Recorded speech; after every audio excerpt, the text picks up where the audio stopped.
Chapter 18. Butcher. How are you? I glanced at Francis then away. How was I? Such an excellent question. My heart still pounded twice as quickly as it should. Butcher's hearts beat slow. As a rule, until hunger increased heart rate to dangerous levels. I needed Violetta so desperately. I'd never lost it like that, not when slaughtering shadows. I hadn't expected to feel that way about a girl I'd woken up without her and had never moved so fast. I'd followed her scent in the air, seen her in the kitchen and bit into her skin without the slightest thought one way or another. It was inevitable. There wasn't anything else in the world besides her skin between my teeth, and then the connection, the feel of her through my teeth bones, sinking so deep into me that I forgot we were separate entities. I took a deep breath, still shaky. I needed her to take my energy, but Landry insisted not until tomorrow. Insisted with a cleaver. How am I usually? Francis slung an arm over my shoulder. Did I usually let him do that? Couldn't remember. Felt strange, but everything felt upside down and inside out. Wrong without her. Well, you spent a week not killing werewolves and vampires. That can't have been fun. Don't worry. Tonight we'll all go out and satisfy your appetite for a clean, sweet death of the dark, decomposing evil. Some of them choose order, but why would they do that if their nature were evil? Perhaps it's humanity, the remains of a soul that still struggle ever on into the encroaching shadows. He stared at me and coughed. Yeah, probably something like that. So did you hear about the pack leader's attack of the warehouse? That was awesome. You missed a really good time. We captured 24 renegades. Anthony one of them. Sebastian's kind of upset about it. He's kind of homicidal, actually. We had to restrain him to keep him from attacking Anthony. Kept saying he knew better, but Anthony just said he did it for Sebastian, which nobody got, but it made Sebastian even crazier. Anthony? Where is he? What cell? 32. I nodded and turned abruptly. I walked through the halls of Calder, nodding to everyone who met my eyes. They looked impressed, like it took some kind of skill to not kill werewolves and vampires indiscriminately. I suppose they were right. I headed down the stairs, past the black box, down another 2 levels, and past a crouching senior butcher who guarded this hall. He nodded to me. Butcher. I'm here to see 32. Is he resistant? He raised his eyebrows. That one? He's not going to give you anything useful. Got a serious attitude problem. He sits and kicks the door over and over and over. I'm going to get a werewolf to bite his foot off. I smiled at that image and slapped his shoulder. Hang in there. I've been dealing with this one for 4 years. I think I've got him figured out by now. I followed him to the door, letting him unlock it for me even though I had the keys. The door sprang open and out came Anthony. I punched him in the throat, knocking him back into the room. I followed him in, closing the door behind me. I walked over to the table and sat down. Seeing his tray of food, I started eating. It had been a while.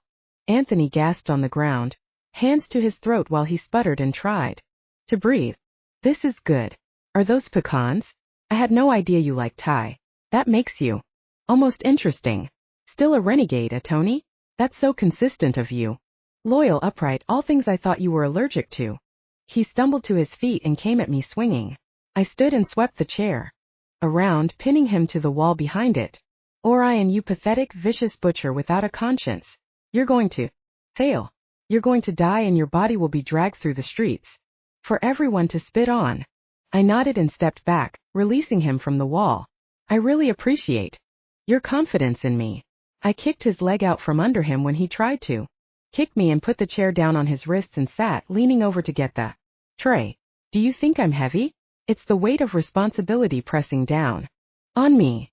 I pressed down and he gritted his teeth, trying to get up to get me off him. The butchers are over. The world is changing, ending, and nothing is going to stop it. I nodded while I took a bite of really great rice noodles. Did you try these? Really great. I wonder what baker did these. They're drugged. All your prisoners are drugged. I studied the tray for a minute before I shrugged and took another bite. It's too late for me. May as well finish it. Have you been skipping meals? That's so sensible of you to be so suspicious of your captors. Weaken yourself once you're already in our power. I pulled a roll from Landry out of my pocket. I do know that we don't provide imprisoned butchers with baked goods. There's no sense wasting it on someone who isn't going to be fighting the darkness. Right. I held it above his mouth, and watched his eyes widen and mouth water. He hadn't had quality baked goods for some time. Do you know how much I love baked goods? It's the best part of being a butcher, don't you agree? That crisp and flaky crust, the soft and moist interior, all perfectly created for a butcher who fights against the darkness and never fails. Without the baked goods, what are we? Renegades, pretenders, but not butchers. He was quiet for a minute, and I saw something in his eyes that surprised me. Fear. But not afraid for himself but someone else. Oh, this was something. Why did you betray Sebastian? He thinks of you as his brother. He's quite devastated to hear that he's going to be the one who decides your fate. He stared at me, his eyes wide and the fear in them brighter. I would bet my coat that he'd gone back to the renegades in some futile effort to save Sebastian. How to get him to confess. Why would you do that? He whispered. I shrugged. I'm evil. Isn't that what you said? The question is why you went back to the renegades. You've already tried them out, and it's not like you to be so constant, at least not about anything other than Sebastian. The two of you have been friends for a very long time. His lips curved, and I knew he was going to say something that would make me kill him. I've known Violetta for a long time too. Her mom let her hug me, take my energy and bake for Sebastian. There's nothing like feeling a baker's soft body against yours while you feel the rush of her need. I frowned at him. I didn't realize you knew Violetta. She's going to be disappointed in you. His eyes widened. His words were calculated to infuriate me, but if I could cope with the idea of Armand giving my Violetta energy at the risk of him biting her, I could handle Tony's long-ago memory. I did want to beat in his face, but that was normal, a perfectly healthy reaction to dealing with Anthony. You don't know anything about Vi. You think you know her because you managed to get her into your bed, and who knows what you're doing with her, but I've known her for years. She's better than you. She deserves to be safe, far away from this world. I nodded. I agree that I don't deserve her, but I'm determined to keep her safe. How can you do that? She's gone up against something you don't even understand. He's going to take her in. He swallowed hard, blinking rapidly. Very interesting. The blood in my veins went cold. It was a peculiar sensation I'd never had before, like my heart turned into a block of ice at the idea of the monster who had decimated werewolf villages taking Violetta. I forced myself to stay calm. He was the one who would be manipulated into having emotional reactions. She's perfectly safe, I said with a dismissive wave of my hand. We have everything under control. He laughed, sounding hysterical. Of course the great Orion Daughtry couldn't possibly be completely out of control. As long as I worked with them, Violetta and Sebastian were safe. Now he's going to take her. He's not going to kill her, he's going to keep her. My jaw ached from clenching it so hard. Do you think you can trust a monster like that? He snarled back at me, a lunge that almost knocked me and my chair off him. Do you think I should trust you? If he can get to Mal, he can get to anyone. Who do you trust that's going to betray you next? I got up and put the chair back by the table. I'm listening. He sat up and ran his hands through his ragged hair. It had been cut by knives. It looked like he was in really bad shape. Whether he knew it or not, he'd been a prisoner for some time. I tossed him the roll and he caught it, ripping into it before he thought about who was giving it to him. He was completely out of his mind with fear. I couldn't blame him, not if he'd been held captive by the monster who'd eaten werewolves. Who knew what he'd seen, and who knew how much of that he remembered? I pulled a chocolate cream puff from my special inside pocket and stared at it for a long time, my mouth watering. I put it on the edge of the table and had to step back when he came up with a punch. I dodged, grabbed his wrist and pulled it behind his back, holding his face down inches from the cream puff. That is Violetta's baking. Can you smell it? The power she bakes is nothing short of miraculous. Most butchers won't ever taste anything like that their whole lives. I will, if you tell me everything you know, let you have it. He struggled a little bit and I tightened my grip on his wrist, pulling his arm back so it bowed dangerously. I could snap his arm, but that wouldn't be as much fun as getting to the bottom of this mess. At least I told myself that. Giving up Violetta's last cream puff was a true sacrifice on my part. She'd thrown so much energy into those that it was amazing I didn't have a heart attack. What do you want to know? That you've betrayed everything when you let your brother go free instead of killing him for the murder of an innocent butcher. Or that the butchers did nothing for Sebastian when he was dying, wasting away. Sicker every day, every moment, nothing? A monster had to save him. He took us. And when we knew nothing, taught us how to take care of ourselves when all you saw were two losers who weren't good enough for your butchers. You'll all fall and it will be too late. Sebastian's going to fall. The monster's going to rip Sebastian apart and take Violetta for his own baker. What will taking his energy do to her? I licked my lips. Good question. What do you think it would do to someone as sweet and delicate as Violetta? He twisted, but I only tightened my grip and pressed his head against the table. You need to send her away before he gets his hands on her. What he did to the other bakers. He shuddered and jerked, out of control of his body. I spun him around, crammed the cream puff in his mouth and watched as he went through various stages of shock, then writhed on the floor screaming. I stood there watching him, feeling heavier and heavier until the door opened, and the guard came in. He came beside me and shook his head before he turned and left me alone again. This was what a vampire could do to you if it got into your head, your blood. I couldn't do anything. I turned and left, telling the guard to call the CM as I passed him. From the bits he'd given me, it was pretty clear that Sebastian owed his miraculous healing to the monster, or at least Anthony thought so. Needed to kill something, but first I had paperwork to do. I needed to talk to Armand about the warehouses, about all of this. I needed to know what happened that night. Was Lance behind this monster, or was there another butcher we didn't know about that was getting vengeance for Lance? The threat to Violetta was very real, but what else could I do to protect her? She was in Candlestick, sleeping safely in my tower where no one could get to her besides Landry. Couldn't I trust my father's baker? If I couldn't, who could I trust? I couldn't even trust myself, not with Violetta. I should send her away somewhere, but she wasn't mine to send. How could I possibly live without her? I could barely walk in the direction away from her, even knowing I would see her tomorrow. I needed to see her, hold her, make certain that she was safe. Everything else was secondary to that. She was everything. Orion, how's it going? I just got back from the CM. Violetta looks sick. Is she okay? I clenched my fists but smiled at Sebastian. I'm sure she'll be fine. I'm sorry about Tony. He froze and his eyes went wild and angry. I'm ashamed to have called him my friend. I shook my head. He's under the influence of a powerful force. I wouldn't hold it against him. He thinks that he's protecting you. You should execute him. His voice was as cold and harsh as his eyes. He looked like a butcher. I don't need to. Right now he's writhing on the floor. He'll be dead or a vegetable before much longer. He gritted his teeth, his pale green eyes bright and angry. Then there isn't anything else to talk about. What do you need me for, Orion? He sounded so old, so commanding, like he was demanding that I give him orders. Paperwork, I said with a wry smile.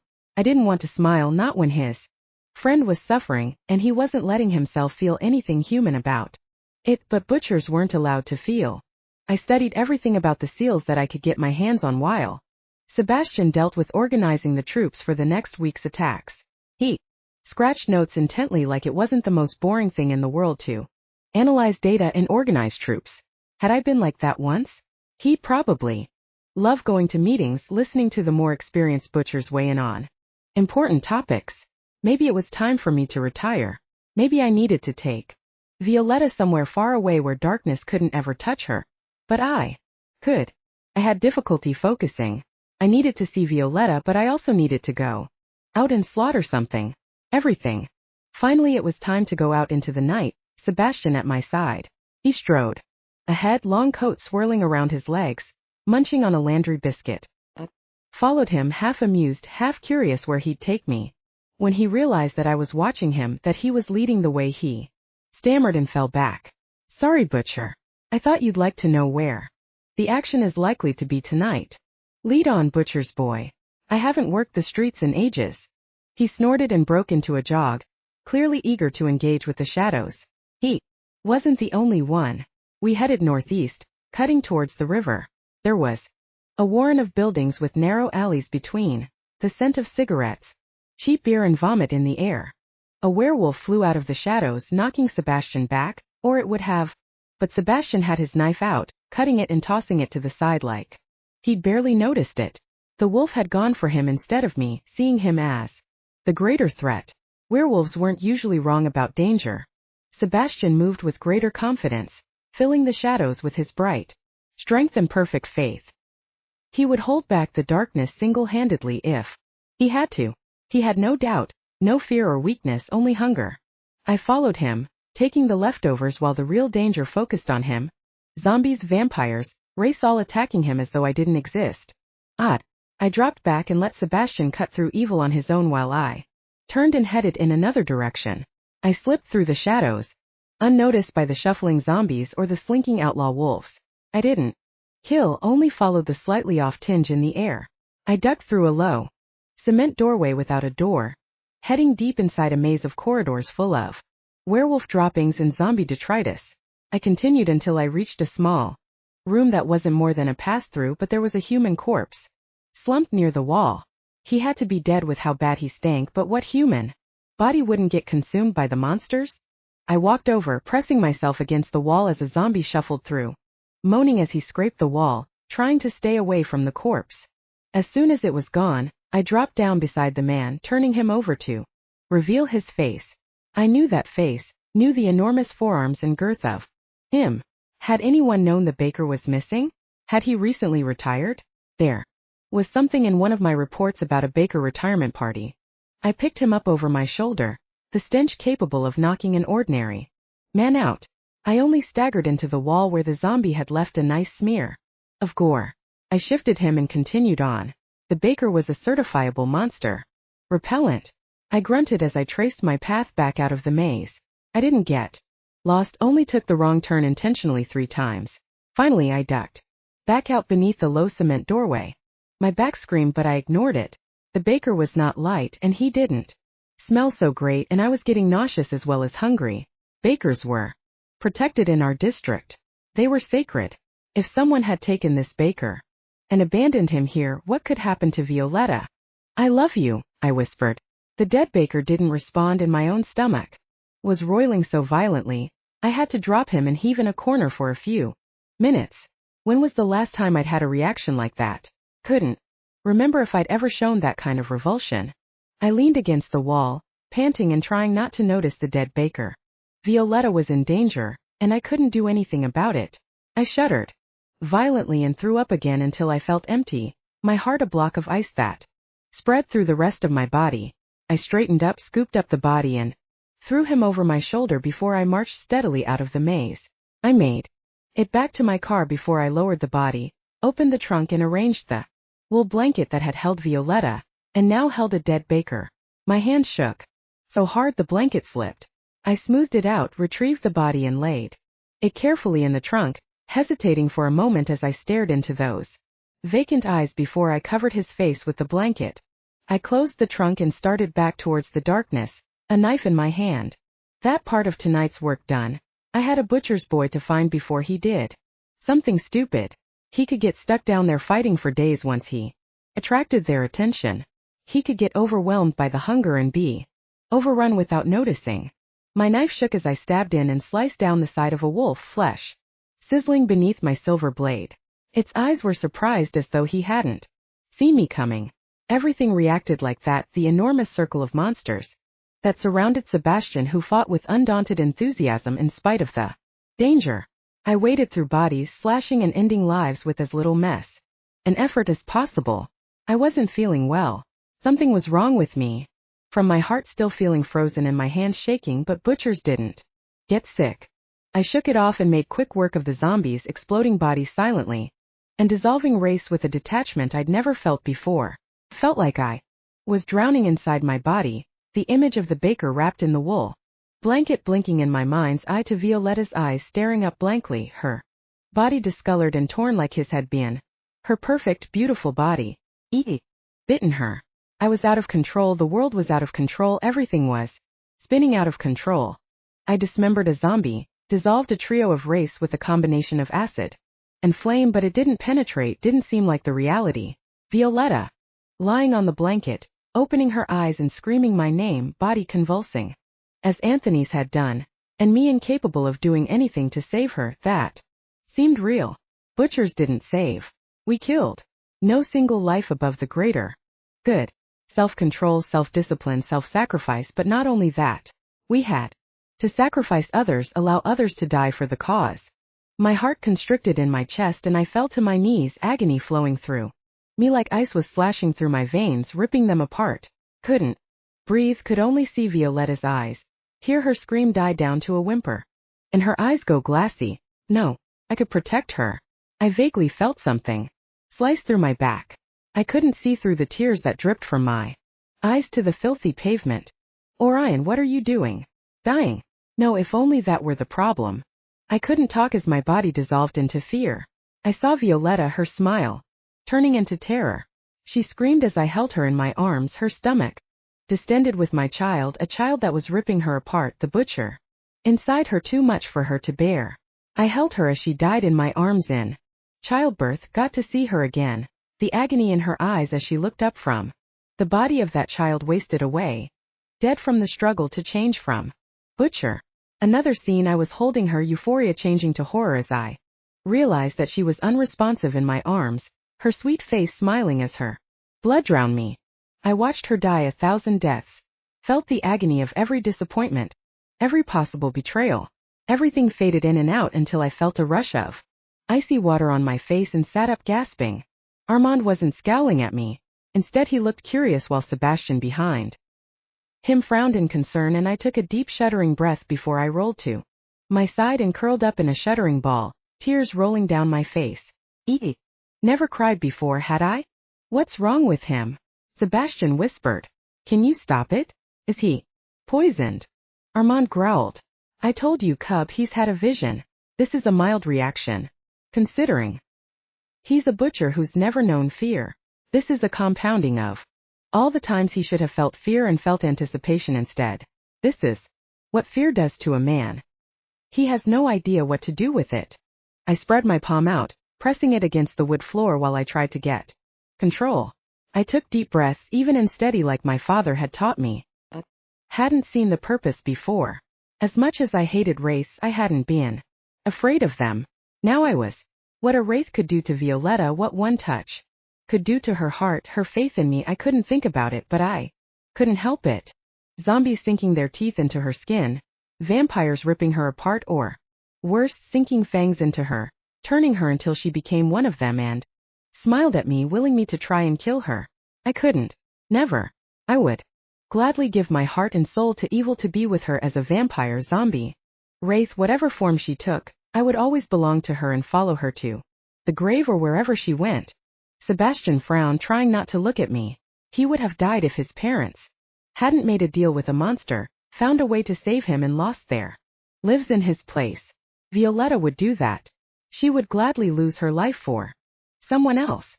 She had so much courage, so much strength, and here I was, leading her into a life where she would have to watch those she loved suffer and die. I knew that everything I'd seen wasn't real. The CM had visions from time to time that left him in his bed, sometimes for days, but he explained clearly that they were not visions of the future, but possibilities that he had to consider logically and rationally after the overwhelming emotions passed. How could I conquer this? If I continued to pursue Violetta, even if I didn't bite her lethally, I would give her children that she would have to watch helplessly suffer. I couldn't do that to her. I couldn't do that to me. It had always been stupid selfishness that I rationalized as a necessity. She needed a butcher's energy, so being with her, taking her baking and sweetness wasn't vile and despicable, but justified. I'd lied to myself because I'd wanted her. She needed someone more responsible, someone who would look after her best interests before his own. She needed someone who could protect her instead of trying to kill everything in the world as though that would keep her safe. She needed someone else, and I had to be strong enough to see that she got it. I could at least protect her from myself. Chapter 19. Baker. Sitting in the living room with my aunt and uncle and the CM was more than a little awkward. I only lasted 5 minutes before I made some excuse and headed into the kitchen to see Puffer. He was watching an old rerun quiz show in the corner of the kitchen while he peeled potatoes. He looked over and nodded at me like he'd expected me. Maybe he had. Would the CM call first? I should have. Why didn't I think of those things? I'd never felt entirely comfortable with my aunt and uncle, but Sebastian never had a problem with them. Puffer, do you know if any of my dad's stuff is here? He scratched his chin with the end of his peeler. Yeah, some of your parents' things were left here, boxes in the garage. Why don't you go out, check it? While the CM's entertaining your aunt and uncle. He got up and tucked his peeler into his white apron pocket, then led me out the kitchen door to the enormous garage almost as big as the house. Inside it was empty besides a few cars, but there were stacks of boxes that looked out of place in the otherwise tidy space. Thanks, Puffer. I gave him a shaky smile. He nodded, then hesitated, gesturing towards my arm and its bandage. What happened to you? I hesitated, then shrugged. My butcher bit me. He raised his gray eyebrows. Did he now? If it starts hurting, let me know, and I'll put something on it. He turned and headed out, leaving me alone. Thanks, Puffer, I called. K-12. He raised his hand but didn't turn. I knelt down on the cement floor and went through the first box. It took me a long time to sort things. There were pictures and papers, school reports and letters from people I didn't know. Was sitting there, piles around me, sniffling as I stared at a picture of my parents beside the pool, her laughing, him looking serious, but I could see the smile in his eyes. He was such a butcher, serious but kind, like Orion. Had he ever bit my mother? Not anywhere I could see it. They'd been extremely happy together. Could I be like that with Orion? He wasn't a retired butcher. He was the butcher. Still, I'd never felt like that before, that good and complete and blissful. No, we couldn't let that happen again. Violetta, the CM would like to have a word with you. I looked up at my uncle, Vincent, but before I could get up, the CM came into the garage smiling calmly when he saw me sniffling over old photos. I'm sorry to disturb you, but I need to get back. Your uncle will bring you back when you're ready to return, or you can stay the night and return in the morning. I smiled. Thanks. You don't need to worry about me. He raised his eyebrows. I don't? That's not what your brother tells me, or anyone else for that matter. I can't think of anyone who thinks I shouldn't worry about you constantly. That sounds exhausting. He laughed. Not at all. I always worry about everything. That's my job. It sounds like a terrible job. He shook his head. There are benefits. Like what? He thought for a moment. I'm not sure, but there must be some. Have a good evening. He turned and left me shaking my head.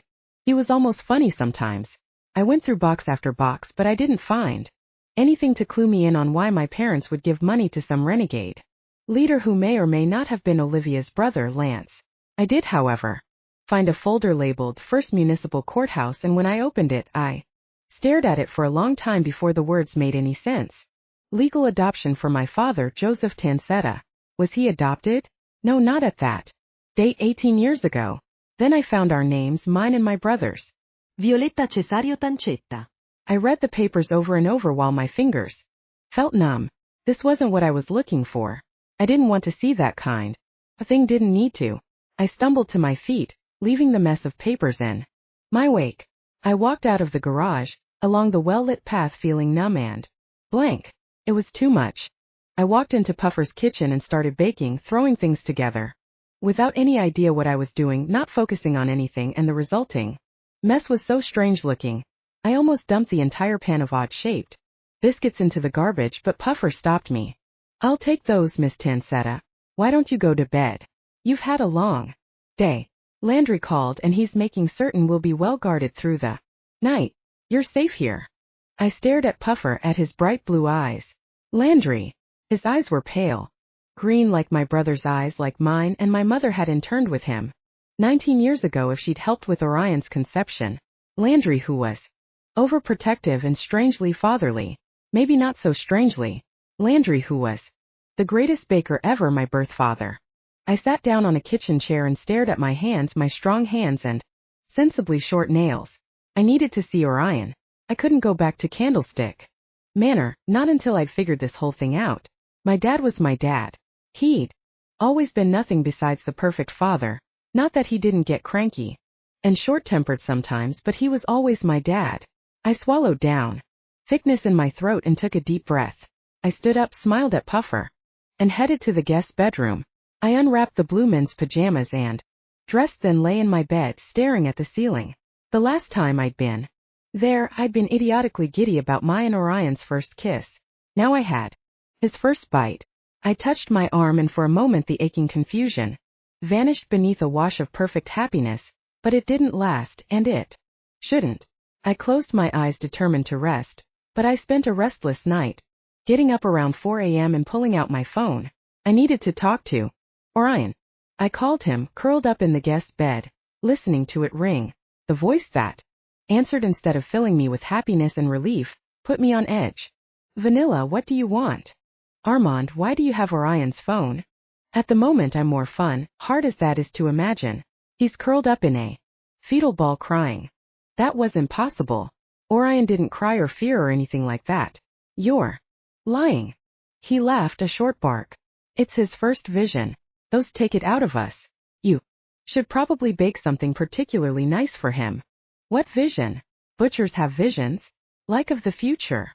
No, butchers don't have visions. CMs have visions. You're saying that Orion is a CM? I thought a CM was in charge of a district, with butchers under him. Armand, you're not making any sense. Am I supposed to? A CM is a CM with or without a district, like a butcher is. A butcher with or without a district, or a CM. As for not having butchers, you should tell your brother that Orion's not his CM, because he acts like it. He's circling Orion like a puppy with its dead mother, and there's nothing to kill, so he hasn't got any distractions. It's very funny. That doesn't sound very funny. I have a sick sense of humor, he assured me. Look, Armand, are you serious about something being wrong with Orion? Yes, Vanilla. Oh, your brother would like to chat. Vi, where are you? What are you doing? You need to come bake for him. No. Armand, we shouldn't move him until he feels better. She should come here.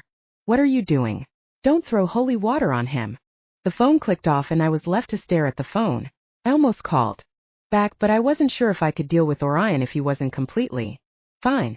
I couldn't deal with Armand or my brother, not when I could barely deal with my own bones. I swung my legs out of bed and dressed quickly, calling a cab because I had to get back to Candlestick, but I wasn't going to wake anyone. I needn't have bothered. When I came downstairs, my Uncle Vincent was sitting in an armchair at the bottom of the stairs, reading a newspaper. He looked up and nodded. I'll get the car. You can grab breakfast. He got up and walked out a side door that led to the garage while I stared at him. I sighed and called to cancel the cab. It was just as well. I had a lot of questions, but I wasn't sure if I had the stomach for the answers. I went into the kitchen and made some toast and eggs, then looked up to see my uncle in the doorway, his neat slacks and button-down beneath a sweeping long coat I'd never seen him wear before. No, maybe he'd been wearing it at the butcher's feast, but this was different. This was him ready to kill vampires and zombies to keep me safe. Do you think this will be dangerous? He glanced down at the coat a bit self-consciously. I don't think so, but it never hurts to be prepared. He smiled at me. I'm very happy that you and your brother have found a place. I smiled sickly and followed him out to the car that was running in front of the steps. He followed the circular drive to the gate, which opened automatically. Then he pulled out quickly onto the deserted road. The drive was 20 minutes. I sat in the passenger's seat, clutching my phone, staring at it, trying to convince myself that Orion would be fine. Are you all right? My uncle asked. What's the difference between a CM and a butcher? Have you ever had a vision? He glanced at me, his eyes clear, focused, and completely not confused. He reminded me of my father. He would explain this. Some butchers gain some attributes that make it likely that they'll transition into a CM, but it's a difficult process, in its way as hard as becoming a butcher. The attributes you must have are connection, emotion, and most of all feeling. Most butchers never develop any of those, which makes them excellent butchers but not able to understand the bigger picture and make connections between what would otherwise be simply black and white. That's what the CM does. He sees more, understands more, and relates to everyone on their level. He understands the darkness in a way a butcher never could. I nodded and swallowed thickly. So, if Orion's having visions, that means he's transitioning into a CM? Does that mean he's going to get sick, lose his hair like Sebastian? He shook his head. No, it's not a physical change but mental, emotional, psychological. His world will be turned inside out. He'll become for some time very different from the butcher you knew. I swallowed. I needed Orion unchanged, constant, my butcher. So he won't be a butcher anymore. He shook his head. He won't actually stop being a butcher, those skills are with him whatever else happens, it's just that he'll become more as well. I'm not surprised to hear this. The CM wouldn't have sent Orion on a diplomatic mission to werewolves and vampires if he wasn't capable of seeing more than the average butcher. And the butchers, Armand and Sebastian, are more energy and capacity than one CM can manage. Yes, I can see that it's time for Orion to become a CM. He'll be even better than his father. I nodded and smiled, but I couldn't say anything. How could I say anything? The CM still had his baker, Landry, but wouldn't things be different? We still hadn't figured out the whole coma biting thing, and this thing, and my dad not being my dad thing, it was too much to deal with in too short an amount of time. And if Orion's transition made him go crazy for a little while, what could I do to help? I'd have to be strong and pulled together to make up for whatever weakness he had. I took a deep breath and sat up a little bit straighter. It was going to be fine. Everything was going to be just fine.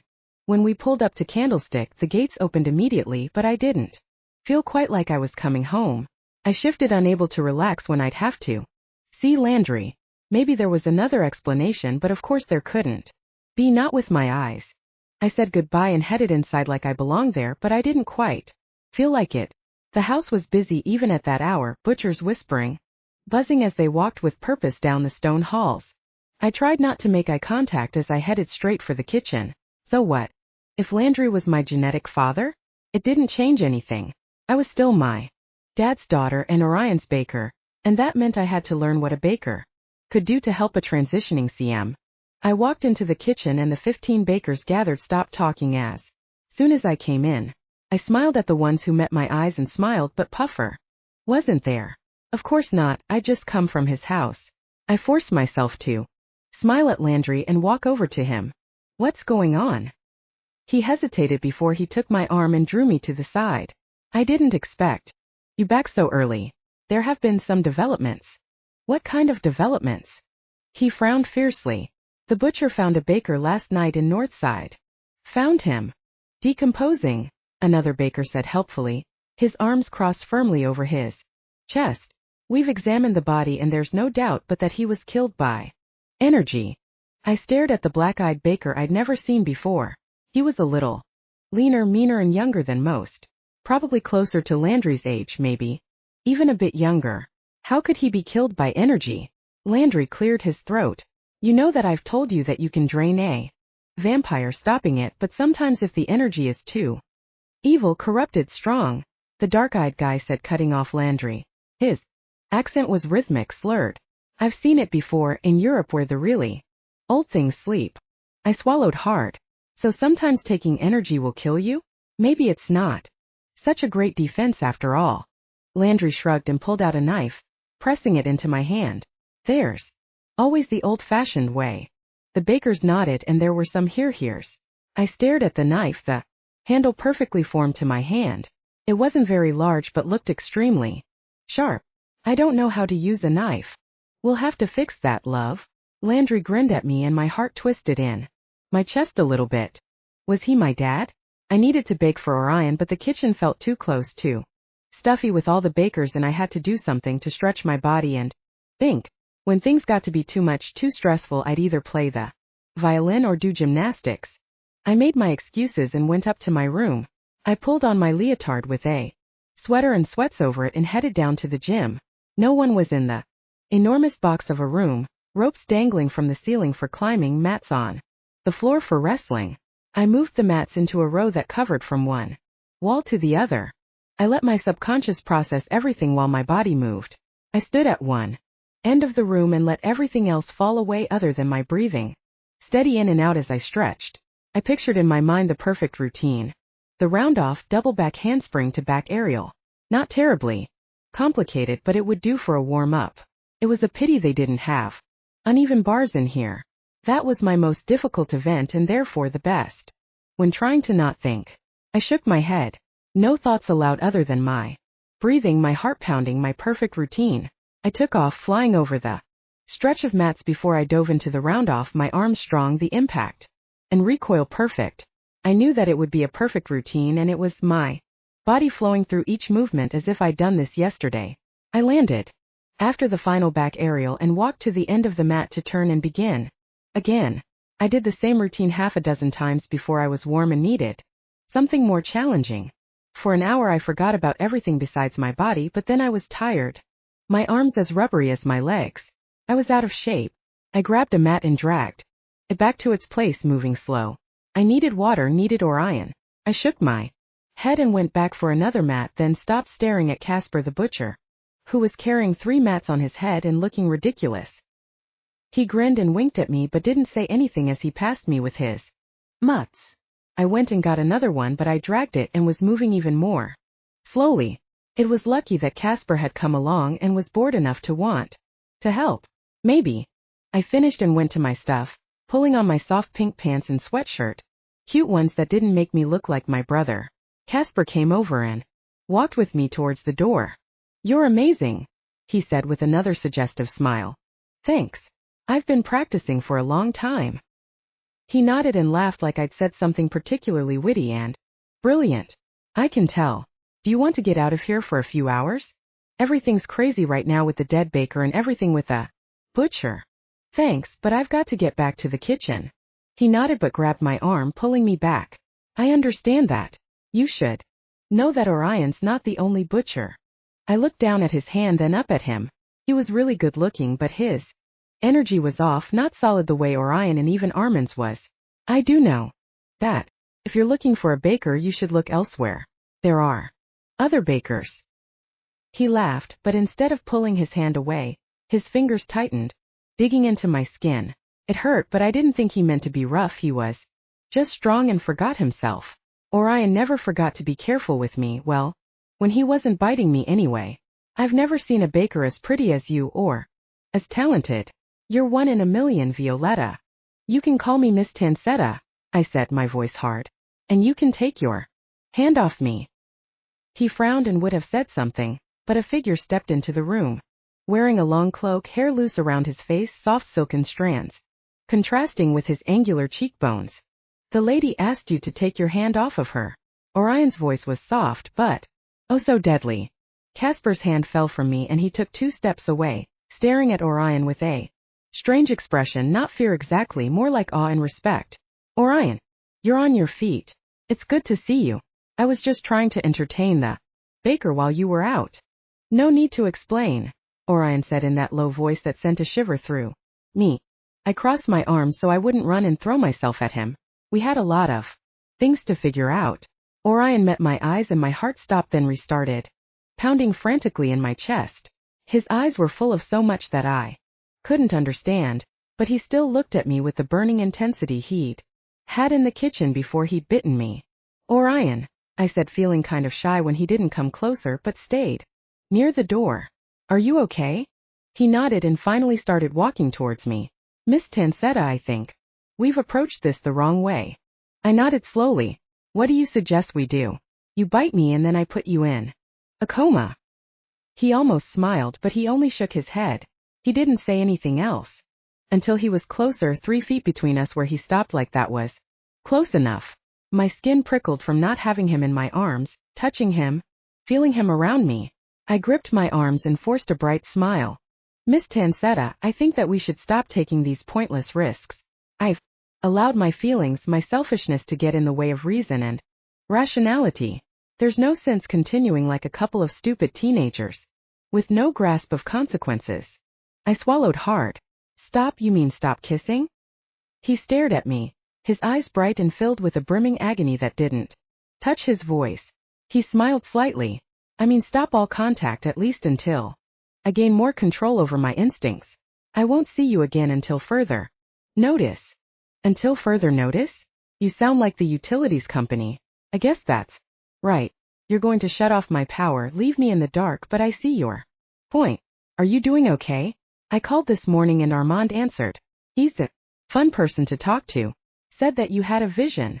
Orion took a step away from me. "It's nothing that you need to worry about." I took a step after him. I couldn't help myself. And yet I find myself Worrying. Just tell me that you're fine so I can sleep tonight not wondering if you're having some kind of mental breakdown. He frowned as if puzzled. A mental breakdown? Is that what Armand said I was having? No. I just realized that there are more important things in this world than what I want, how I feel. Violetta, I think you should take some time far away from here. You could use a vacation, I'm sure, and there are places that the darkness rarely touches. I stared at him. I should go on vacation? Well, that sounds fun. Well, it would. If it didn't sound even more like exile. Are you kicking me out of here? Are you going to make me beg Armand to let me stay with him? He exhaled a sigh. Of course not. You can do whatever you like and you are always welcome at Candlestick.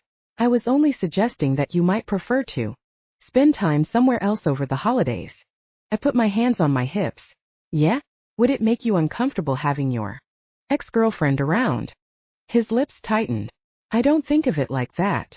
Why not? We were together and now you're dumping me because I might put you in a coma. While your reasons are completely legitimate, this isn't the best timing. You see, I've just realized that. I bit off my words and stared at him. I'm not very good at this breaking up thing. Apparently I need more practice. I'm not sure if I'm supposed to burst into tears or punch you in the face or knife you. Landry gave me a knife. You'd think it was pretty. I ran a hand through my hair. I don't understand. I mean, I do understand because you're using logic, and I really do understand logic, but it's the first time that logic has come up in this alternate universe I fell into in September. Wow, Orion being rational instead of talking about magic muffins. Think I'm going to faint or puke. Are you all right? Maybe you need some water. I took a deep breath and stared at him. Are you serious about not wanting to see me anymore, or is it part of your mental breakdown? He spoke carefully, clearly. I'm not having a mental breakdown, I'm only experiencing clarity. I never should have drawn you into this world. You would be much happier without me, without any of this. You never asked for it, never wanted it, and now you're in danger. I stared at him. Because of the missing baker? The bakers all say that he died taking too much of the wrong kind of energy. He frowned at me. Did they? That's interesting. I wrinkled my nose. Is it? Wow, your new enlightened mindset is pretty sick. Just as well you don't want anything to do with me. I stared at him. He stared back, unmoving. I took a step closer and he stepped away. I stopped. He stopped. Was this real? I'd just gotten used to the idea of Orion liking me, loving me, and now this? I should go, he said. I rolled my eyes. If you don't want to see me, and since I live here, you probably should. Maybe your dad won't want me to stay here now that I'm not your special friend. You can always stay with your aunt and uncle if it gets uncomfortable here. For you. I gritted my teeth. I know that I can go there. I just got back from spending the night. I shook my head and walked past him, aware that he stepped back so I wouldn't accidentally brush against him as I headed for the door. Where are you going? He asked. None of your business, I answered. Where was I going? No idea, but at that moment it didn't really seem to matter. I was wearing jogging clothes, not really warm enough for the weather, but running seemed like a good idea. I hit an exterior door and took off my sneakers, much better than house slippers for covering distance. I ran until I couldn't run anymore and instead walked along, glancing back to see two butchers tailing me. Did Orion send them after me? Orion. Tears welled in my eyes and I took the next corner left, headed southeast towards the cemetery. It would be more rational to cry there. Took a long time to jog to the cemetery, probably 2 hours since Candlestick was nowhere near it and I was moving really slow. I walked up the gravel road between rows of headstones towards the corner where my parents were laid.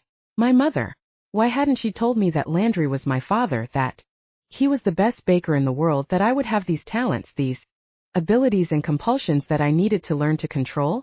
She told me exactly nothing, and now that's what I had, nothing. I stood in front of her grave, then stared at my dad's, then at hers before I finally sat down, pulling my knees up and letting the tears fall. Honestly, nothing made sense if Orion didn't want me. This world, butchers, bakers, none of it meant anything without him. He was my rock, the center that kept everything orbiting instead of crashing down.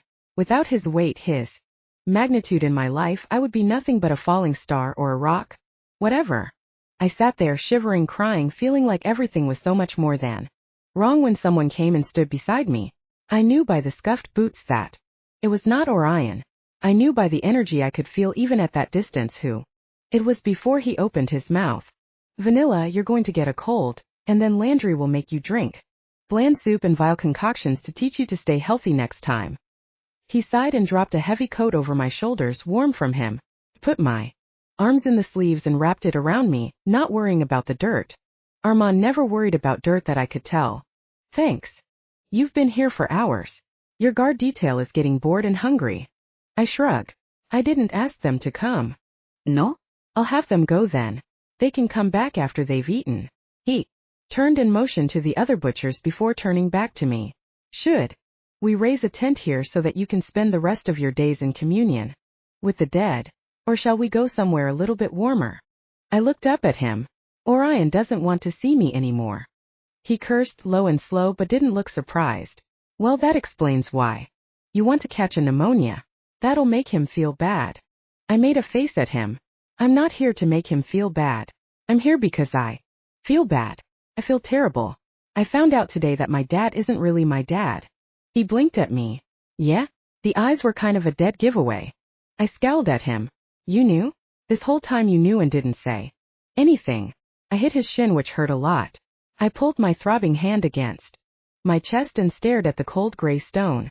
I never doubted that my dad was my dad. He was always there for me while I never heard mention of Landry my whole life. If he was important to my mother, you'd think she would have said something. He sat down like that was an invitation. It wasn't. Look, Vanilla, Landry's a good baker, a great baker, but he's not the kind of person I'd marry. Your dad was. Your mother picked the guy who would be a better father and who she probably liked better, even if he wasn't the one who actually did the impregnating. She chose him, he chose you, and you're glad he was your dad. Right. But Landry doesn't treat me like some random girl. He's always been extra nice to me, and when I think of him letting me suck out Orion's life because he was more concerned about me than him, I feel sick. But if he does care, why didn't he ever see me or try to connect before now? Why didn't he say anything when he met me? Armand shrugged, the movement brushing against me and giving me a little bit of energy. I needed energy so much. Orion, not this idiot. All the same, I leaned my head on his shoulder so my forehead touched his neck. The steady flow of energy began immediately, filling me with his strength plus a few odd bursts that I tried to ignore. He doesn't want to scare you away. You're kind of delicate, you know. They're a bunch of monster fighting machines and you're a fluffy little cupcake that runs away and cries at the cemetery anytime something bad happens. They don't want you to run away and get gobbled up by something that relishes cupcakes. Like you. Do you have to put your cold nose on my neck? I pulled away. Sorry. I didn't ask you if I could. He shrugged. I'll let you know if it bothers me. I frowned at him. No kidding. It kind of hurts my feelings. See? You have feelings. What are those? Butchers don't even know. And you don't even know what butchers don't know, so why are you the one they sent to check on me? He studied me. You're my baker. I'm not a butcher, but somehow we connected. So I'm responsible for your well-being. I started laughing. You're responsible for my well-being? I fell on my back, laughing so hard. Oh, you're going to make me so happy. Yeah, that's going to happen. I laughed so hard my stomach hurt, but then my heart hurt and I was going to throw up or cry or something. I stared up at Armand. I could only see his profile as he stared at the gravestone. It's ridiculous, I know, Vanilla, but ridiculous or not, I need to keep you from getting ripped apart by darkness or causing self-harm when your heart breaks, that kind of thing. Did Landry send you? He shook his head. Sebastian called me. He's also responsible for you, but he still hates it when you take his energy, and he hates seeing you cry, hates seeing you hurt. And you don't mind. He shrugged. Not particularly. Pain is one of the beautiful things about being alive. I sniffed and put my head back on his shoulder, making sure I pressed my cold nose in the fold of his neck. Enjoy the pain, Armand. Enjoy the pain. He laughed. Oh, I do, Vanilla. I'll even enjoy Orion's pain a little bit. Chapter 20. Butcher. She has a cold, but she's fine. Not that you asked, because of course you don't care about your cream puff. I was lying on the couch staring at the ceiling, and no, I hadn't asked Armand, who had no business being in the black box which was filled with papers. That kept piling higher and higher and higher. I couldn't seem to focus on them. I kept thinking of that last cream puff, the one that had saved Anthony, brought him back to himself when nothing else could have cured him. Now he was in the deep dungeon of Candlestick, so no one knew that he wasn't dead. 1. More proof that Violetta was the most brilliant baker the world had ever seen. One more reason for the monster in the darkness to destroy her. I sighed. If you're going to be here, then play for me. That should send him running. I was surprised to hear the sounds of his violin a few moments later. I closed my eyes and pretended that Violetta was the one testing the strings, tuning them, her hand drawing the bow across the strings, but Armand hadn't played for years and he was terrible. Not only was he terrible, he played some horrible rendition of a pop love song I'd heard on the radio. I didn't complain. For some reason listening to Armand play soothed some part of me that had been screaming ever since the night I'd found the dead baker.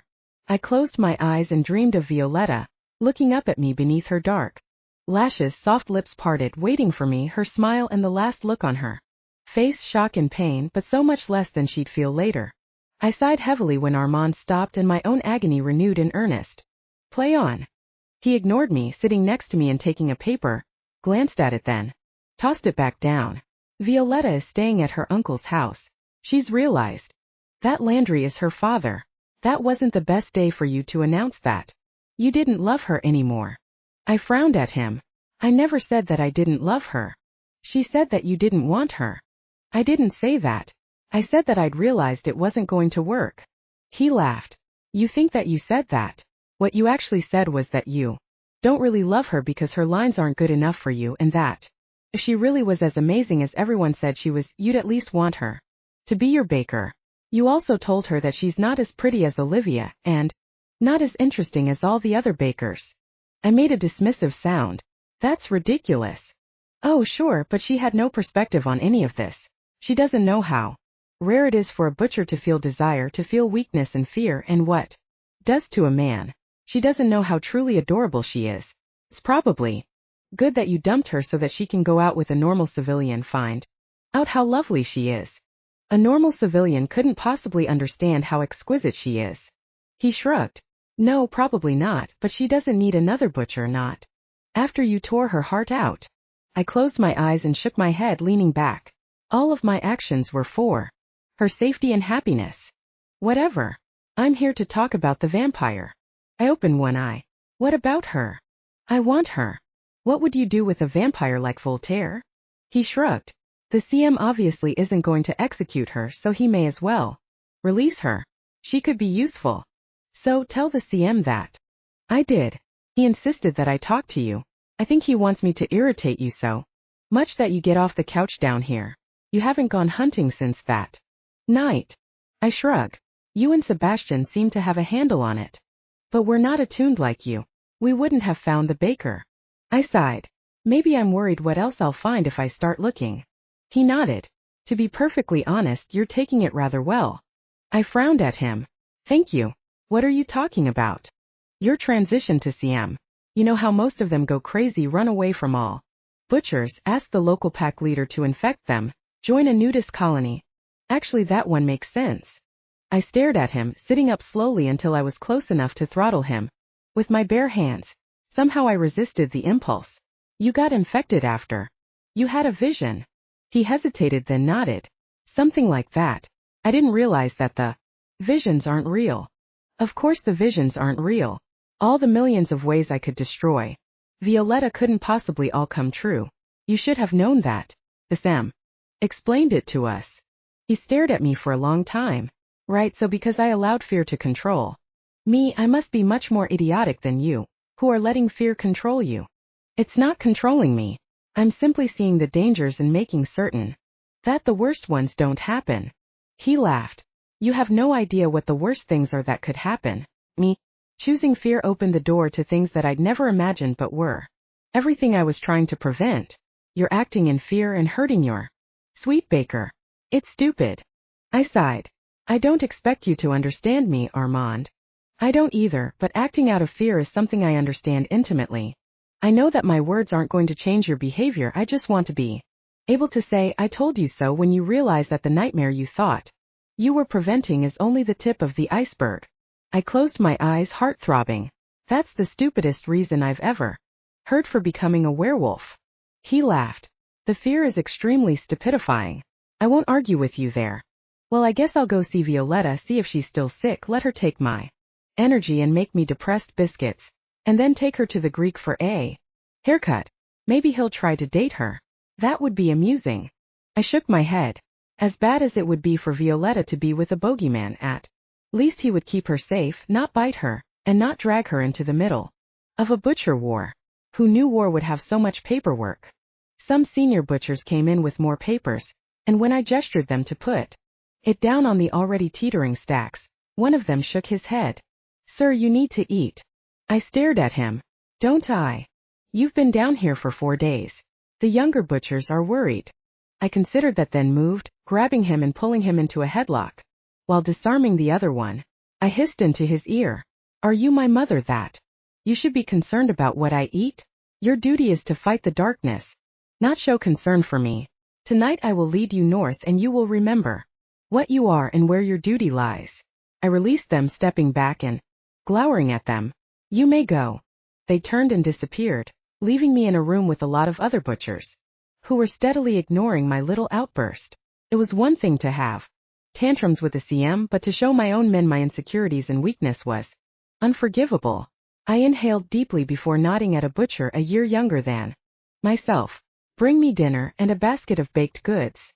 He took off at a run while I settled down, determined to get through at least enough of this mess to know where in the world I was going to take the healthy group of butchers sure to shadow me. They didn't want me to faint in the middle of a battle again with no one but Sebastian to drag me to safety. They were worried about me. I had to shake off this lethargy and focus, but I kept seeing Violetta's face, hurt, and then the fear would encapsulate my heart. Ignored it. If I could ignore race who were nibbling on my joints, I could ignore the fear at least long enough to organize this mess. Hours later, I'd forced myself to eat Landry's goods, as nourishing as usual, and completely tasteless to me. I needed Violetta. I did not need Violetta, because I couldn't have her. I couldn't need what I couldn't have. I was doing fine without her. Not fine exactly, but I could blame that on the vision, the transition. Armand was right. I'd heard the stories of butchers who transitioned badly. Me spending a few days on the couch was hardly a sign of imminent madness and failure. I put on my coat and checked my knives, noticing that I hadn't cleaned one of them since the night I'd found the dead baker. The steel was corroded from the residual blood and gore. I sighed and put that down. I'd have to take it to the armory, maybe smelt it down. I'd do that later after I got back from this trip, which was bound to be disappointing. I didn't feel the darkness stirring. I didn't feel anything except fear. I walked out into the courtyard behind the garage, my body heavy and numb. Flexed my fingers and walked into the crowd of butchers gathered there, waiting for me. Where to tonight, butcher? Sebastian asked, like I came out to lead them. Every night. Everyone was breathlessly silent, waiting for me to say something profound. North. They nodded and began moving like that wasn't the most obvious statement known to man. We walked, spreading out a block long, 2 blocks, thinning out as we walked through the city from Calder to downtown, then north, but the more I thought about it, the more it seemed like north was too obvious. Something pulled me east towards the river. Not north at all. We walked and walked until I started to feel nervous. They were all following me and I had no idea where I was going. I'd never had this uncertainty as a butcher before. I'd always known where I was going and went there unerringly. One way or another I found what I was looking for, but this was different. This was me taking stacks and stacks of papers that I'd barely glanced at before tossing aside into random piles. At least they seemed random, but maybe my subconscious was working on them at some level. One could hope. I walked down narrow alleys lined with chain-link fences, garbage gusting around in the darkness. It was strangely devoid of monsters. Continued on for an hour, up and down the narrow streets, turning around and heading back. Seemingly randomly, I turned a corner of a large abandoned building that ended in a dead end. A figure was pressed against the brick wall, hair scraggly and eyes wild. Knew that face and my own heart constricted as I gestured my hand out for the butchers behind to fall into position. Soundlessly they spread out, ready to take out this butcher, but we would take him alive. From the looks of him, it wouldn't do much good. I pulled out my phone. Landry, is there anything of Violetta's left? He was quiet for a moment. Puffer sent over some terrible biscuits a few days ago. Never seen anything like that. Perfect. We'll be there in a few minutes. I closed the phone and moved towards the now crouching and snarling butcher. I'd never be able to forgive myself for sending him undercover if I couldn't bring him back. Violetta's strange biscuits had to be what I needed. She always gave me exactly what I needed and a little bit more. I held my hand up, holding the butcher's back. Sebastian edged too close before I gave him a sharp look and he fell away. Lee, I'm glad I found you. I was wondering if you could explain the last report you handed in. You mentioned something about a safe house that got overrun on 6th Street, but I don't recall having a safe house there. Why don't you explain that to me? Maybe show me where it is. He lunged towards me, snarling like an animal. I suppose that makes sense. Did you ever eat at that new Italian place? We could stop on the way. He hesitated at the mention of food. He'd always been a connoisseur of Italian restaurants. Some of the butchers were kind of snobbish about noodles. Tossed a Landry biscuit to him and he caught it, immediately stuffing it into his mouth. He was beyond hungry. Where had the baker been kept before he was killed? I needed to have more conversations with the renegade butchers in Calder's basement. How often were they fed? How much and what quality? So many questions I should have had before this moment.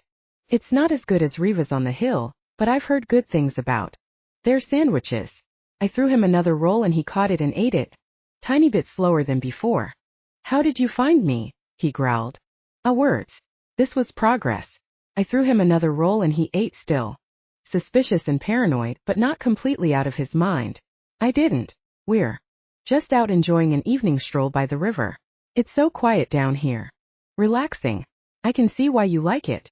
He laughed, harsh and horrible. I like it? I'm trapped here. I've been trapped here for years. So the vampire was in his head, but in a new and special way. I'd have to bring the biscuits here. I held up my hand. 1 minute, Lee, I have to talk to Sebastian about his girlfriend. He's dating Olivia. Can you imagine the stress he's under? I walked over to Sebastian, gesturing him close. Orion, what about Olivia? You need to sweet talk her. Also, can you run down to Candlestick and bring back Violetta's biscuits? Be very fast. Good boy. I patted his shoulder and sent him running while I watched him for a long moment before turning back to Lee. I walked close, not too close, and threw him more bread. Have you tried fishing in the river? I asked companionably. The Sim wants to take me fishing next summer. I can't even imagine what that would be like. Butcher, you need to get out of here. His voice was low, urgent, and completely terrified. I waved his concern away. I haven't left Calder for days.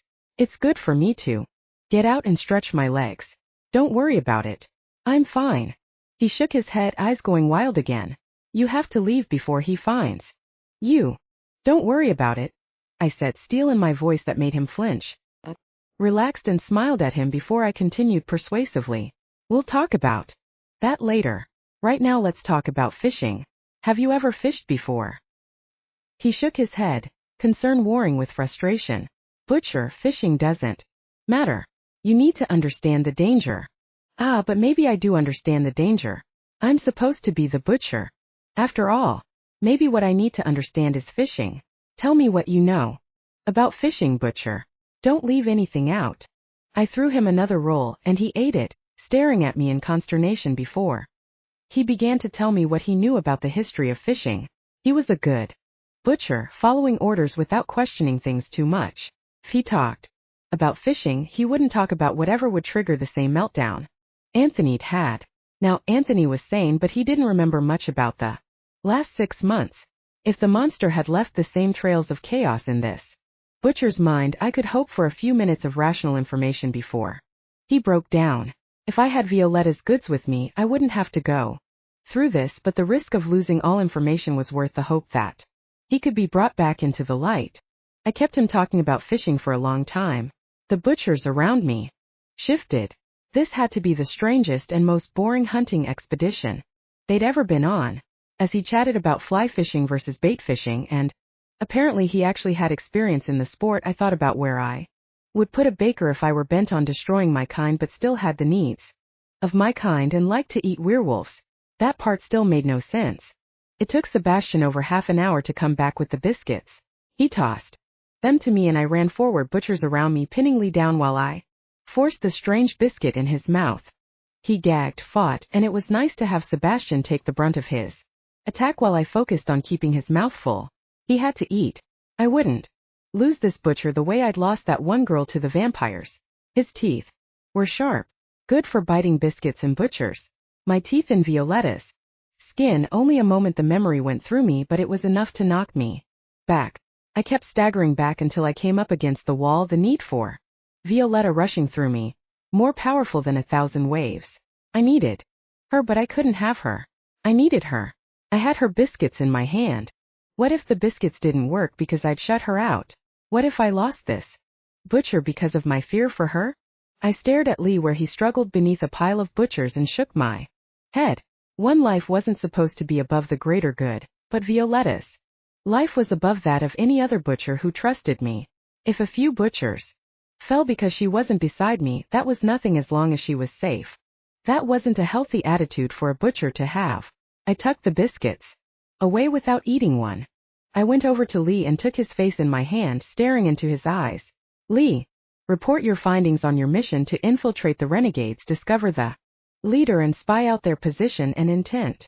He blinked a few times, trying to focus, spitting out some crumbs, but hopefully there was enough biscuit in there to do the job, that of keeping him alive no matter what he said.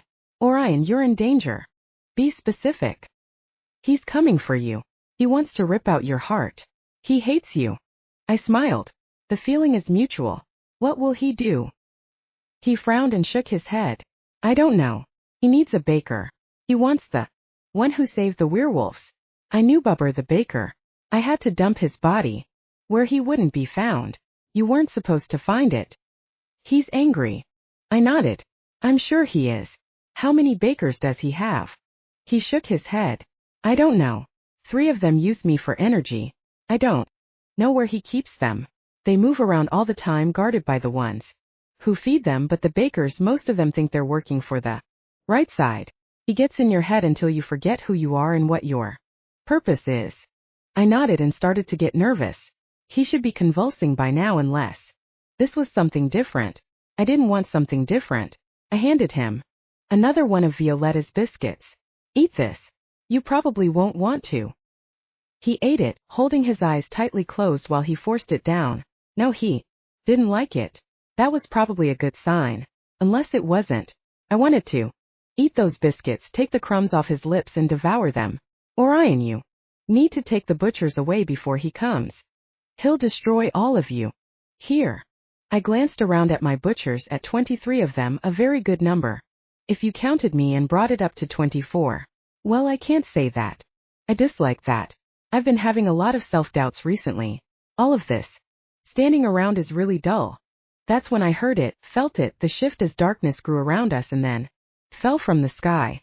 Zombies, vampires and werewolves crashed through the windows of the building, rising around us, falling down like ripe rain. I cut my way to the exit with Lee, holding him under my arm to shield him from the once human debris. The butchers roared as they cleaved rotted flesh from desiccated limb. I cut through monsters as they fell, filling the narrow space impressively. Whoever this monster was, he knew how to get the darkness to join their forces. It was ridiculous. I could barely move and more kept falling on top of us until we were literally swimming through bodies. It seemed likely that this butcher was a trap, but who laid a trap that they didn't spring for 45 minutes? Had the monster taken the time to gather up this army of undead and decomposing in the hope that we'd still be around by the time they were lined up and ready to crash through the windows? Interesting. It showed a love of the dramatic, the impression that this beautiful mess couldn't help but inspire. I should have been terrified, but apparently the fear didn't apply to me personally, but to Violetta. The monster was here. He wouldn't be hurting her. I handed Lee another biscuit and continued through the horde, determined to make it to the alley exit with him before he went under. He had been under a great deal of strain. A few biscuits might keep him alive and even bring back his sanity, but they wouldn't give him the real rest he needed. Also, I needed the descriptions of the bakers and information on where they'd met Lee. He Had to have some clues in his brain that I could uncover. Howling echoed to me, a howl like nothing I'd ever heard before. The werewolf was outlined against the night sky at the top of a lower building beyond the end of the alley where we nobly struggled. Armand. For a moment I thought he'd come alone, but then other figures crowded around him and then he leapt down, vanishing from sight for a moment, but the sound he made when he met the crowd of undead was unmistakable. That was the sound of a butcher. He'd been wearing the coat, the one from Odin. Maybe that's what inspired Armand's fighting style, but I couldn't help but think it was more likely Violetta's baking. A good coat could only do so much. Violetta. I needed her. Armand. Werewolf could give her energy and eat her biscuits. Surely I could do the same if I were careful. I didn't have the power to send her away, not that she would be any safer somewhere other than Candlestick. She wasn't at Candlestick, but at the Vespedes. A good number of butchers were patrolling the area. I'd seen to that in spite of my ennui. Lee fought, but we were barely holding our own when Armand's troops rushed in, a hairy army that ripped apart the darkness like it was tissue paper. Those dogs moved as one, directed by Armand, who hadn't shifted as he fought, even though his eyes gleamed bright gold. A butcher's scream pierced the night, a war cry of course, and I found Sebastian beside me, a wild look in his pale green eyes as he swept his knife in a deadly arc, evisceration and decapitation in every stroke. We need to get you out. What I really need is an umbrella. I smiled slightly as I ducked and lunged, parrying and then striking out. I did not kill any slower than Tancetta, but he was certainly more flashy, large and quick, fierce and seemingly reckless, but with instincts as sharp as any butcher I'd seen.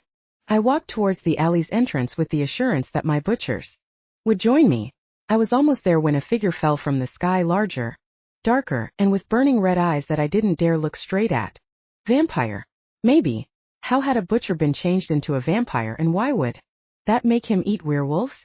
He was mesmerizing to watch, every move a blend of skill and grace that made me want to throw my own weapons down in defeat. I could never be as good. Closed my eyes and flowed into the darkness and shadows, the hunger tugging at me, but not as strong as the tug towards Violetta. The monster was here. If I could slaughter him now, he would never threaten Violetta again. I forgot about Lee, leaving him behind as I faced the monster, drawing knives. As I cut through the zombies, spinning, ducking to get closer to him, he fought towards me, cutting down Armand's soldiers and my butchers with every stroke. It was difficult to kill butchers. I couldn't worry about those that fell. This was my chance to destroy him once and for all. Finally I met him, his movements a blur, but always my knife was there to block, my body twisting out of the way at the right angle in the right moment. He seemed so much larger than he was, all muscle and height, but up close he wasn't so huge, certainly no taller than Tancetta. Had he fallen? Fought. The smell of the monster rank and cloying, sweet almost like fresh meat, and an underlying stench of rot. The little butcher's all grown up, the monster hissed, his voice striking me like a blow, a vampire's voice that could render the reason from a mortal man. Happily my reason had fled from me the moment I told Violetta that I didn't want to see her again. Thank you, I said after I decided it may as well be a compliment. I slashed a knife at him, then had to backpedal to keep from his own slash. Couldn't see his face, not that I tried that hard. I didn't want to meet those eyes. You're going to die here this night. I inhaled deeply, the sickening stench and the near river. It's a good night to die. And then your sweet baker will be unprotected. I stumbled back from his fierce swipe, stringy hair dangling in front of his face. He fought like a butcher, but more vicious, more quick, more everything. He probably could kill me. I didn't mind that, but Violetta, I could not leave her defenseless. I threw a ball of holy water at him, but he threw a fireball and they cancelled each other out nicely, except for the rush of steam that filled the air between us. I hadn't eaten Violetta's cooking in too long. I couldn't fight the forces of darkness that still fell from the sky, burying me beneath their weight along with this horrible monstrous creature whom I needed to send back to hell. I quieted my mind and let the movement come from inside, letting my body move in a flow as easy as drops of water rolling down a window. Every movement was an extension of my intention, my calm acceptance. Life would bring what it would. Fate, destiny, the will of God. I could not fight that, but I could fight my own fear, my own personal weakness. Suddenly it didn't seem that the night swam so thick with the darkness, and when Armand fell in beside me, lunging forward to snap at the monster's throat, I smiled. In only a few moments Sebastian was on my other side, the three of us untouchable, moving in perfect rhythm, led by me without the slightest doubt. The monster knew when the power shifted, when he understood that he would lose, and turned, disappearing into the darkness and leaving me with no particular target but lots of bodies. I lost myself to the hunger for a few moments, a few hours, some time that I forgot the aching in my heart, the fear. We'd come face to face with a monster who gobbled up werewolf villages, and we'd lived to tell the tale, but he'd gotten away. Afterwards, in the middle of the mess, I frowned at the biscuit in my hand. I'd given them to fallen butchers to help them recover, but this last one I couldn't quite give away. I had other things to do than think about a biscuit, but I couldn't help imagining her hands in this dough, her face angry and hurt when she pounded on it. I put it in my mouth and for a moment forgot everything as I tasted Violetta, her energy, her life, her sweetness, but then bitterness and sorrow filled me with the depth of her suffering. She needed me, and I had abandoned her. I fell to my knees and another vision descended, of her lost and destroyed, without me to protect her, to keep her safe.